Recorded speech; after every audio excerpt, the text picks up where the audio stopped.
Hello everyone, कैसे हैं आप सब। I hope you all are doing well. स्वागत है आपका मेरी किचन यानी साहित्य की किचन में। सबसे पहले आपको लोहड़ी पर्व की हार्दिक शुभकामनाएं। आप सबके घर में बहुत सारी खुशियां आए, ब्लेसिंग्स आए।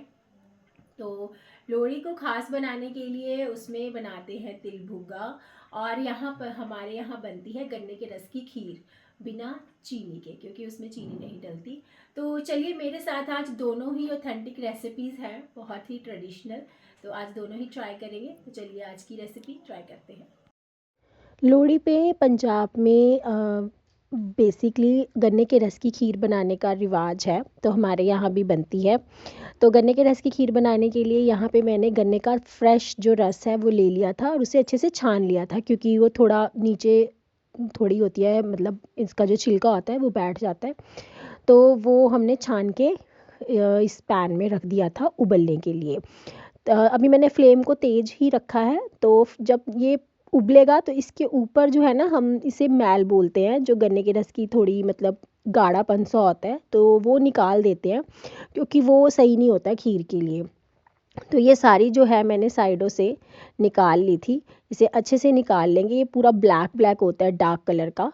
तो उबलेगा तो ये निकलेगा, तो इसमें से ये निकाल के हम सेपरेट इसको कर देंगे, क्योंकि नहीं तो फिर हमारी जो खीर है वो सही नहीं बनेगी, वो फिर बॉडी के लिए सही नहीं होती।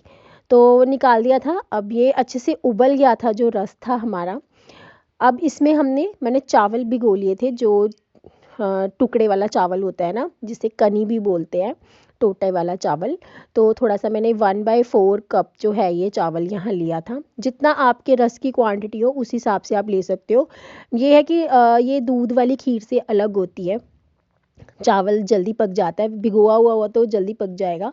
और जो गन्ने का रस है वो बहुत जल्दी उड़ता है जैसे जैसे पकता है। तो फिर उसी हिसाब से हम चावल की क्वांटिटी लेंगे। ठीक है जी। अब ये पक रही थी, देखिए उबल रही है अच्छे से। सिमर रखा है मैंने गैस को, पक रही थी। तो ये चावल हमारा साथ में पक रहा है। लोहड़ी एक बहुत ही ट्रेडिशनल एक फेस्टिवल है, बहुत ही मतलब हैप्पीनेस लेके आता है सबके लिए। आग जलाकर हम ये गन्ने की रस की खीर का उसमें भोग लगाते हैं। तो अब जब बिल्कुल ये ठंडी हो जाएगी, तब हम इसमें नॉर्मल दूध डालेंगे जो रूम टेम्परेचर पे है। अगर आप उबलती हुई में या गरम गरम में दूध डाल दोगे तो दूध हमारा जो है वो फट जाएगा। तो अच्छे से दूध जो है नॉर्मल रूम टेम्परेचर पे होना चाहिए। और जब ये हमारी ठंडी हो जाए बिल्कुल, तब इसमें हमने से चलाकर इसको अच्छे से मिक्स कर लेना है। तो गन्ने के रस की खीर हमारी बनकर तैयार थी।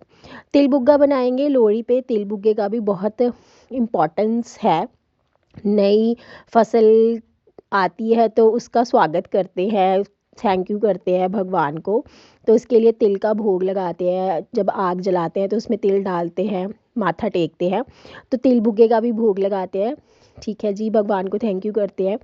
किसान स्पेशली नई फसल के लिए भगवान को थैंक यू बोलते हैं। तो गुड़ और तिल का बहुत इम्पोर्टेंस माना जाता है। तो तिल को यहाँ मैंने सिमर गैस पे रोस्ट कर लिया था। 100 ग्राम के करीब मैंने ये तिल लिए थे और हल्की आंच पे इनको अच्छे से भून लिया था। गोल्डन ब्राउन हो जाएंगे, चटकने लग जाएंगे, एक फ्रेगरेंस आ जाएगी तिल की, तो फ्लेम को हम ऑफ कर देंगे और तिल को निकाल लेंगे थोड़ा सा ठंडा होने के लिए। अब मैंने यहाँ पे मावा लिया था, 200 ग्राम के करीब ये मावा था। आप चाहो तो घर पे बना लो मावा, और अगर आपके पास टाइम नहीं है तो आप बाज़ार से भी बना हुआ मावा ला सकते हो। तो मावा ले लिया था यहाँ पे मैंने। फ्लेम हमने बिल्कुल स्लो रखनी है, क्योंकि मावा बहुत जल्दी पकता है, जलता है। तो इसे हम धीमी आंच पे हल्का सा रोस्ट कर लेंगे। क्योंकि ये ऑलरेडी पका हुआ है तो बहुत ज़्यादा टाइम नहीं लगेगा। 15 to 20 सेकेंड्स में ये सिमर गैस पे आराम से हल्का सा रोस्ट हो जाता है। तो मैंने अभी गैस चेंज की थी, क्योंकि वो वाला जो बर्नर था वो बड़ा था, तो ये थोड़ा सा जल्दी कुक हो रहा था। तो मैंने इसे बिल्कुल छोटे वाले बर्नर पे शिफ्ट कर दिया था।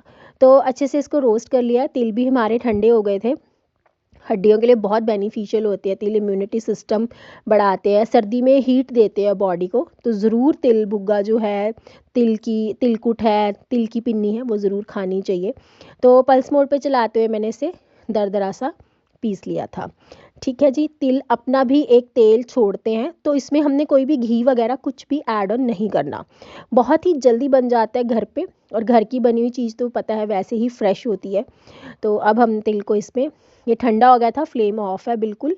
तो मैंने इसमें खोए में जो मावा था, इसमें मैंने ये तिल जो दरदरे पीसे थे वो ट्रांसफ़र कर दिए थे। बहुत अच्छी एक अरोमा आती है इनकी, और पता चलता है कि हम फेस्टिवल की तैयारी कर रहे हैं, तो बहुत अच्छा लगता है, मन को भी सुकून होता है कि हम घर में बना रहे हैं। अब अच्छे से इसको हम मिक्स कर लेंगे हल्के हाथ से। देखिए ये बिल्कुल मिक्स हो गया था, क्योंकि ना तो ये बहुत गर्म है और ना ही बहुत ठंडा है। ज़्यादा ठंडा कर देंगे तो ठंड इतनी है कि खोआ जो है वो ज़्यादा टाइट हो जाएगा। तो अब इसमें हमारे तिल जो है अच्छे से मिक्स हो गए थे। ये देसी खांड ली है मैंने, आप चाहो तो शक्कर या गुड़ का भी इस्तेमाल कर सकते हो, बट मैंने देसी खांड ली थी। उससे बिल्कुल मार्केट जैसा आपका जो है तिल बुग्गा बनकर तैयार होगा। अब इसमें इसे मैंने फ्लेम को नहीं चलाया है, क्योंकि देसी खांड चिपक जाती है अगर हम उसको गैस पे चलाएंगे मतलब। तो कुछ नहीं करना, गैस बंद कर देनी है एक बार आपने। थोड़ा सा ये नॉर्मल हो जाएगा मिक्स होने के बाद, तो इसमें देसी खांड जो है मैंने 1/3 कप के करीब, क्योंकि खोए की अपनी भी मिठास होती है, तो मैंने उसमें ऐड ऑन कर दी थी। ठीक है जी। आप चाहो तो इसमें इलायची पाउडर भी ऐड कर सकते हो, बट मुझे ऐसे ही पसंद है बहुत ज़्यादा। बिल्कुल ऑथेंटिक फ्लेवर आता है इसका, तिल की फ्रेगरेंस होती है, तो इलायची पाउडर डालने की ज़रूरत नहीं पड़ती है। अब एक प्लेट में मैंने देसी घी से इसको ग्रीस कर लिया था हल्के से।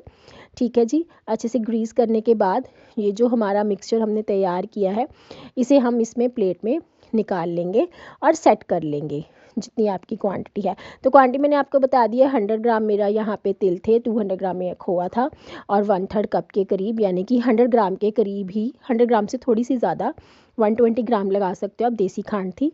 तो मीठा आप अपने अकॉर्डिंग एडजस्ट कर सकते हो, कम या ज़्यादा। अब इसे मैंने सेट कर लिया था अच्छे से। शाम हो गई थी, हमने माथा भी टेकना था, तो मेरे पास बहुत ज़्यादा टाइम नहीं था, तो मैंने फटाफट इसके ऊपर तिल लगाए। अच्छे लगते हैं ऊपर से तिल लगाए हुए। वाइट तिल यूज़ किए हैं मैंने यहाँ पे, आप चाहो तो ब्राउन तिल भी यूज़ कर सकते हो। वाइट या ब्राउन का बहुत अच्छा बनता है, ब्लैक तिल अगर हो सके तो आप अवॉइड कीजिएगा। तो ये मैंने इसके ऊपर तिल लगा लिए थे। अब इसके हम पीसीस कट कर लेते हैं। यहाँ पे स्क्वायर पीसीस मैंने कट किए थे। आप चाहो तो इसके राउंड वाले लड्डू भी बना सकते हो, अगर आपको वो पसंद है तो। मेरे यहाँ पे स्क्वायर पीसीस कट किए थे मैंने, क्योंकि वही सब पसंद करते हैं। तो अच्छे से मैंने पीसीस कट कर लिए थे। ये बॉडी को एनर्जी देते हैं तिल, हड्डियों के लिए बेनिफिशियल होते हैं, तो डाइट में ज़रूर इंक्लूड करने चाहिए। अब मैंने इसके ऊपर काजू से अच्छे से डेकोरेट कर लिया था। ठीक है जी। तो ये देखिए कितना अच्छा लग रहा है। तो ये तिल बुग्गा हमारा जो है वो बनकर तैयार है। तो happy Lohri to all of you. So I hope ये लोहड़ी स्पेशल तिल भुग्गा और गन्ने के रस की खीर की रेसिपी आपको अच्छी लगी होगी। जो गन्ने के रस की खीर है वो ठंडी ही खाते हैं, उसे गर्म नहीं किया जाता, और ना ही उसमें गरम गरम में दूध डाला जाता है। जब ठंडी हो जाती है तभी हम ठंडा दूध डाल के उसको ठंडा ठंडा सर्व करते हैं। सिंपल सी रेसिपी है, ज़रूर ट्राई कीजिएगा, बहुत अच्छी बनती है। ऐसे ही और रेसिपीज़ के लिए प्लीज़ मेरे चैनल को सब्सक्राइब कीजिए। मेरी वीडियोस अगर आपको अच्छी लग रही हैं तो ज़्यादा से ज़्यादा लाइक शेयर एंड कमेंट कीजिए, और हाँ, बेल आइकन बटन दबाना बिल्कुल मत भूलिएगा। अगर आपने अभी तक चैनल को सब्सक्राइब नहीं किया है तो प्लीज़ कर दीजिएगा, और मुझे इंस्टाग्राम के पेज पे फॉलो भी कीजिएगा। Thank you for watching.